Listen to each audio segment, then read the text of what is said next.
রব্বানা যালামনা বলেন রব্বানা যালামনা আনফুসানা ওয়া ইল্লাম তাগফির লানা ওয়া তারহামনা লানাকুনান্না মিনাল খাসিরিন বলে বলে মসজিদে কেঁদেছো, আসরের নামাজ পড়ে কেঁদেছো, যোহরের নামাজ পড়ে কেঁদেছো, মাগরিবের পড়ে কেঁদেছো, এশার নামাজ পড়ে কেঁদেছো।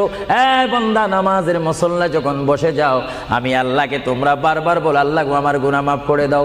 তারপরও আমি তোমাদের গুনাহ মাফ করে নিই।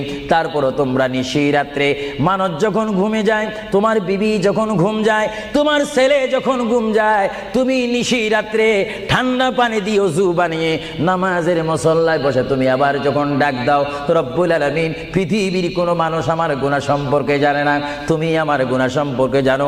আমি এমন গুনাহ করেছি আমার বিবি জানে না, বিবি গুনাহ করেছে আমি জানি না। আল্লাহ তুমি সব কিচ্ছু জানো, হে আমার প্রভু তুমি আমাকে মাফ করে দাও। আমার আল্লাহ বলে, তারপরও যদি তোমাদেরকে আমি মাফ